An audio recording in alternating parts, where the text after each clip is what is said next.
Pemirsa Gatra TV, Anda kembali menyaksikan Gatra Insight. Pak Mulison, ini Ya. kan Kemendikbud sudah memutuskan bahwa zona hijau akan kembali dibuka sekolah. Dan kalau dari segi pesantren, Ya. ini kan menunggu lagi instruksi dari satu lagi kementerian, itu Kementerian Agama. Dan apakah memang yang selama ini kita lihat di Indonesia, ada ketimpangankah mungkin masalah pengawasan atau masalah infrastruktur dalam hal memberitahukan kabar dari pihak swasta, sekolah negeri dan juga dari pesantren ini, apakah memang ada ketimpangan di ranah pendidikan di Indonesia? Ya, saya kira kalau soal ketimpangan enggak ya, maksudnya kalau informasi kan sekarang bisa gampang ya sekarang. Tapi masalahnya adalah bagaimana pemberlakuan, misalnya tadi kalau sekolah mungkin bisa menyesuaikan dengan infrastruktur yang apalagi yang di kota, tapi pesantren kan mau nggak mau ini penyediaan sarana prasarana juga beda gitu kan, karena pesantren bagaimanapun mereka ya boarding kan, asrama gitu bentuknya asrama. Ini sama dengan misalnya sekolah modern yang memang bentuknya asrama. Nah ini solusinya seperti apa, karena mereka 24 jam di situ gitu kan, fasilitas pendukungnya juga harus digunakan bareng gitu kan. Nah ini yang memang jadi satu persoalan, agar tadi prosedur kesehatan juga tidak terkurangi gitu. Nah ini saya kira kalau kemarin berapa kali kalau nggak salah juga Bapak Wakil Presiden sudah meresmikan untuk beberapa pesantren sudah dibuka untuk khususnya yang di pelosok gitu ya, yang memang tidak terlalu banyak berinteraksi dengan orang luar.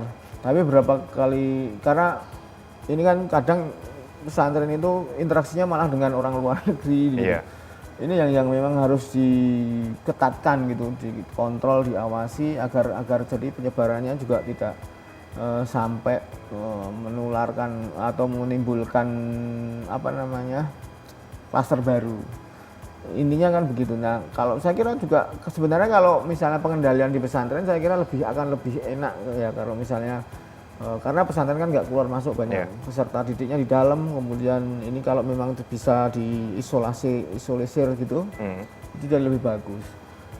Nah ini nih yang pemikiran pemerintah yang perlu dijalankan atau dicari agar pesantren juga tetap berjalan.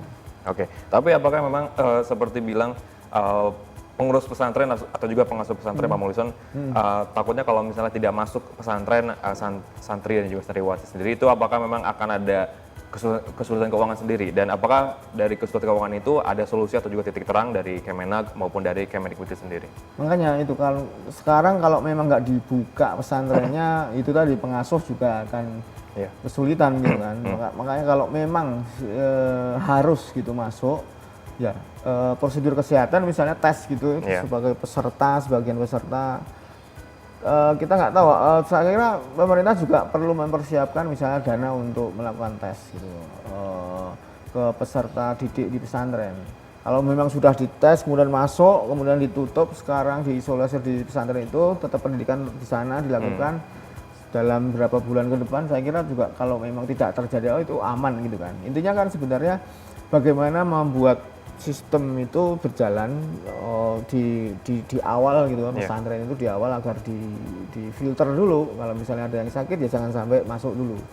Oke, pesantren jadi tetap pesantren bisa jalan tapi prosedur kesehatan tidak dilupakan gitu. Oke, baik pemirsa Gatra TV, semakin menarik perbincangan saya dengan Pak Mulison, tapi Gatra Insight akan rehat sejenak, tetaplah bersama kami.